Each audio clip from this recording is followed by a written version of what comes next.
ಟಿವಿ9 ಡಿಜಿಟಲ್ಗೆ ಸ್ವಾಗತ. ನಾನು ಬಾಗಲಕೋಟೆ ಟಿವಿ9 ಜಿಲ್ಲಾ ವರದಿಗಾರ ರವಿ ಮುಖಿ. ಬಾಗಲಕೋಟೆ ಜಿಲ್ಲೆ ಬೀಳಗಿ ಪಟ್ಟಣದ ಹೊರ ವಲಯದಲ್ಲಿರುವಂತಹ ಮೊರಾರ್ಜಿ ದೇಸಾಯಿ ವಸತಿ ಶಾಲೆಯ ಒಂದು ಆಡಳಿತ ಮಂಡಳಿ ವಿರುದ್ಧ ಈಗ ಗಂಭೀರ ಆರೋಪ ಕೇಳಿ ಬಂದಿದೆ. ಈ ಆರೋಪವನ್ನು ಮಾಡ್ತಾ ಇರುವಂತದ್ದು ಏನು ಕನ್ನಡ ಪರ ಹಾಗೂ ದಲಿತ ಪರ ಸಂಘಟನೆಗಳ ಒಕ್ಕೂಟದ ಒಂದು ಕಾರ್ಯಕರ್ತರು ಏನು ಅದರ ವಿರುದ್ಧ ಆರೋಪ ಮಾಡ್ತಾ ಇದ್ದಾರೆ. ಇಲ್ಲಿ ಆರೋಪ ಬಂದಿರೋದು ಪ್ರಮುಖವಾಗಿ ಏನು ಅಂತಂದ್ರೆ, ಇಲ್ಲಿ ಆಗಿರುವಂತಹ ಕೃತ್ಯ ಅಂದ್ರೆ ಆ ಒಂದು ವಸತಿ ಶಾಲೆಯ ಪ್ರಿನ್ಸಿಪಾಲ್ LR ಬಿರಾದಾರ್ ಆಗಿರ್ಬೋದು ಮತ್ತು ಹಾಸ್ಟೆಲ್ನ ವಾರ್ಡನ್ ನಾಗಪ್ಪ ಹುದ್ದಾರ್ ಅಂತ ಹೇಳ್ತಾರೆ. ಇವರ ವಿರುದ್ಧ ಅವರ ಗಂಭೀರ ಆರೋಪ ಇರುವಂತದ್ದು.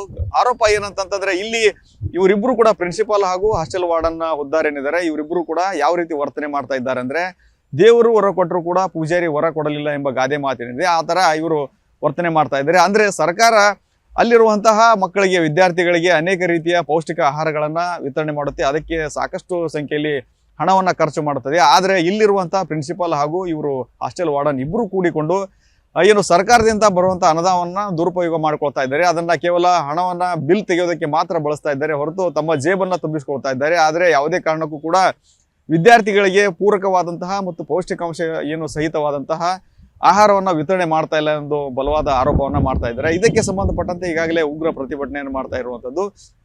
ಪ್ರಮುಖವಾಗಿ ಹೇಳ್ಬೇಕಂದ್ರೆ, ಇವರು ಖುದ್ದಾಗಿ ಏನು ಕಾರ್ಯಕರ್ತರು ಆ ಒಂದು ಹಾಸ್ಟೆಲ್ಗೆ ಭೇಟಿ ನೀಡಿದಂತಹ ಸಂದರ್ಭದಲ್ಲಿ ಅಲ್ಲಿ ಮೊಳಕೆ ಹೊಡೆದಂತಹ ತರಕಾರಿಗಳು ಅಂದ್ರೆ ಆಲೂಗಡ್ಡೆ ಆಗಿರ್ಬೋದು, ಈರುಳ್ಳಿ ಆಗಿರ್ಬೋದು, ಇವೆಲ್ಲವೂ ಕೂಡ ಮೊಳಕೆ ಹೊಡೆದಿರುವಂಥದ್ದು ಮತ್ತು ಸೋರೆಕಾಯಿ ಇಟ್ಟಿರ್ತಾರೆ ಮತ್ತು ಕೆಟ್ಟು ಹೋಗಿರುವ ತೆಂಗಿನಕಾಯಿಗಳು, ಅನೇಕ ಏನು ತರಕಾರಿಗಳು, ಹಣ್ಣುಗಳು ಇವೆಲ್ಲವೂ ಕೂಡ ಏನು ಕೊಳೆತ ಸ್ಥಿತಿಯಲ್ಲಿರುವಂಥದ್ದು ಮತ್ತು ಕಳಪೆ ಗುಣಮಟ್ಟದಿಂದ ಕೂಡಿರುವಂಥದ್ದು, ಆ ಕೆಟ್ಟಿರುವಂತಹ ಒಂದು ಪದಾರ್ಥಗಳು ಅಲ್ಲಿ ಕಂಡಿರುವಂಥದ್ದು. ಅದನ್ನ ಸಾಕ್ಷಿ ಸಮೇತವಾಗಿ ಅವರು ವಿವರಿಸಿ ಈಗಾಗಲೇ ಬೃಹತ್ ಪ್ರತಿಭಟನೆಯನ್ನ ಮಾಡ್ತಾ ಇರುವಂಥದ್ದು. ಅಂದ್ರೆ ಪ್ರಮುಖವಾಗಿ ಹೇಳ್ಬೇಕಂತಂದ್ರೆ, ಇಲ್ಲಿ ಕಳೆದ ಸುಮಾರು ದಿನಗಳಿಂದ ಇದೇ ರೀತಿ ಇವರು ಕೃತ್ಯವನ್ನ ಎಸಗ್ತಾ ಇದ್ದಾರೆ. ಇವರು ಆಹಾರವನ್ನ ಅಂದ್ರೆ ಕೇವಲ ಪೌಷ್ಟಿಕಾಂಶ ಇರ್ಬೇಕಂತ ಆಹಾರ ಕೊಡದೆ ಕೇವಲ ಬೇಳೆ ಕಾಳು ಇರುವಂತದ್ದು, ಅದು ಅಲ್ಲಿ ಸ್ವಲ್ಪ ಬೇಳೆ ಕಾಳು ಹಾಕಿರುವಂತದ್ದು ಮತ್ತು ಅಂದ್ರೆ ತೀರಾ ಕೆಳಮಟ್ಟದ ತರಕಾರಿಗಳನ್ನ ವಿತರಣೆ ಮಾಡಿ ಅದು ಹೆಚ್ಚಿನ ಒಂದು ಬಿಲ್ಲನ್ನ ಹಾಕಿ ತಮ್ಮ ಜೇಬನ್ನ ತುಂಬಿಸ್ಕೊಳ್ತಾರೆ. ಆದ್ರೆ ಮಕ್ಕಳಿಗೆ ಮಾತ್ರ ಪೌಷ್ಟಿಕಾಂಶ ಸಹಿತವಾದ ಆಹಾರವನ್ನ ವಿತರಣೆ ಮಾಡುತ್ತಿಲ್ಲ. ಇದರಿಂದ ವಿದ್ಯಾರ್ಥಿಗಳಿಗೆ ತುಂಬಾನೇ ತೊಂದರೆ ಆಗುತ್ತೆ ಅನ್ನೋ ಒಂದು ಇವರ ಪ್ರಮುಖವಾದಂತಹ ಆರೋಪ. ಈ ನಿಟ್ಟಿನಲ್ಲಿ ಅವರ ಮೇಲೆ ಒಂದು ಸೂಕ್ತವಾದಂತಹ ಕ್ರಮ ಕೈಗೊಳ್ಳಬೇಕು ಅಂತ ಒಂದು ಆಗ್ರಹಿಸಿ ಈಗಾಗಲೇ DC ಕಚೇರಿ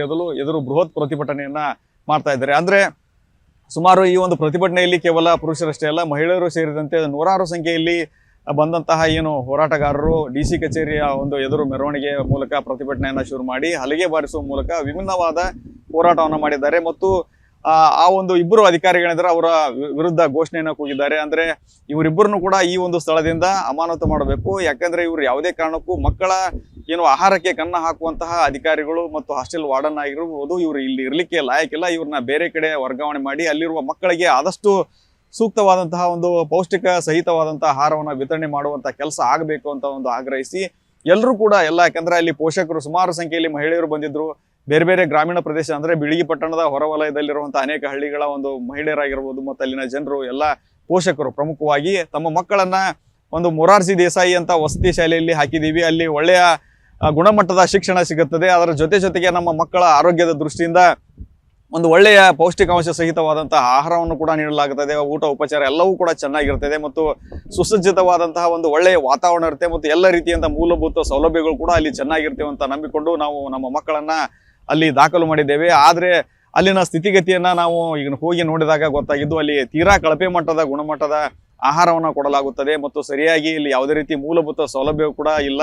ಇದರೆಲ್ಲದರ ಹೊರತಾಗಿ ಇವರು ಹಾಸ್ಟೆಲ್ನ ವಾರ್ಡನ್ ಆಗಿರ್ಬೋದು ಮತ್ತು ಪ್ರಿನ್ಸಿಪಾಲ್ ಆಗಿರ್ಬೋದು ಇಬ್ಬರು ಕೂಡ ಈ ಒಂದು ರೇಷನ್ ವಿಚಾರದಲ್ಲಿ ಮತ್ತು ತರಕಾರಿ ಖರೀದಿಯಲ್ಲಿ ಸಾಕಷ್ಟು ಅವ್ಯವಹಾರ ಮಾಡಿದ್ದಾರೆ, ಗೋಲ್ಮಾಲ್ ಮಾಡಿದ್ದಾರೆ. ಅಲ್ಲಿ ಹಣವನ್ನ ಲಪಟಾಯಿಸಿ ಅಂದ್ರೆ ಕಡಿಮೆ ಸ್ವಲ್ಪ ಮಟ್ಟದ ಒಂದು ಆಹಾರ ಪದಾರ್ಥವನ್ನು ಪೂರೈಕೆ ಮಾಡಿ ಹೆಚ್ಚಿನ ಬಿಲ್ಲನ್ನ ಲಗತ್ತಿಸಿ ಸರ್ಕಾರಕ್ಕೆ ವಂಚಿಸಿ ತಮ್ಮ ಜೇಬನ್ನ ಗಟ್ಟಿ ಮಾಡಿಕೊಳ್ಳುವಂತಹ ಕೆಲಸ ಮಾಡ್ತಾ ಇದ್ದಾರೆ ಅಂತ ಆರೋಪ ಮಾಡಿ ಬೃಹತ್ ಪ್ರತಿಭಟನೆ ಮಾಡಿದ್ದಾರೆ. ಪ್ರತಿಭಟನೆ ಹಲಗೆ ಬಾರಿಸುವ ಮೂಲಕ ಏನು ಇಬ್ಬರು ಅಧಿಕಾರಿಗಳ ಮೇಲೆ ಅವರ ವಿರುದ್ಧ ಘೋಷಣೆಯನ್ನ ಕೂಗುತ್ತಾ ಪ್ರತಿಭಟನೆ ಮಾಡಿ ಎಲ್ಲರೂ ಕೂಡ DC ಕಚೇರಿಯ ಮುಂಭಾಗದಲ್ಲಿ ಬಂದು ಸುಮಾರು ಹೊತ್ತು ಧರಣಿ ಕುಳಿತುಕೊಂಡ್ರು. ಇಂತಹ ಸಂದರ್ಭದಲ್ಲಿ ಅವರ ವಿರುದ್ಧ ಏನು ಆಕ್ರೋಶವನ್ನ ಹೊರ ಹಾಕಿದ್ರು, ಘೋಷಣೆಯನ್ನ ಕೂಗಿದ್ರು, ಧಿಕ್ಕಾರವನ್ನ ಕೂಗಿದ್ರು ಮತ್ತು ಅದರ ಜೊತೆಗೆ ಸ್ಥಳಕ್ಕೆ ಏನು ಜಿಲ್ಲಾಧಿಕಾರಿಗಳೇ ಖುದ್ದಾಗಿ ಬಂದು ನಮ್ಮ ಮನವಿಯನ್ನ ಸ್ವೀಕಾರ ಮಾಡಬೇಕು ಮತ್ತು ತಪ್ಪಿತಸ್ಥ ಅಧಿಕಾರಿಗಳೇನಿದ್ದಾರೆ ಅವರ ಮೇಲೆ ಕಠಿಣ ಕ್ರಮ ಆಗಬೇಕು ಮತ್ತು ಅವ್ರನ್ನ ಅಲ್ಲಿಂದ ಬೇರೆ ಕಡೆ ಎತ್ತಂಗಡಿ ಮಾಡಬೇಕು ಅನ್ನೋದು ಇವರ ಪ್ರಮುಖವಾದಂತಹ ಆಗ್ರಹವಾಗಿತ್ತು. ಆದ್ರೆ DC ಅವರು ಮನವಿಯನ್ನ ಸ್ವೀಕಾರ ಮಾಡೋದಕ್ಕೆ ಬರೋದಕ್ಕೆ ತಡ ಆಗಿದ್ರಿಂದ DC ಕಚೇರಿ ಒಳಗಡೆನೆ ನುಗ್ಗೋಕೆ ಪ್ರಯತ್ನ ಪಟ್ಟರು. ಇಂತಹ ಸಂದರ್ಭದಲ್ಲಿ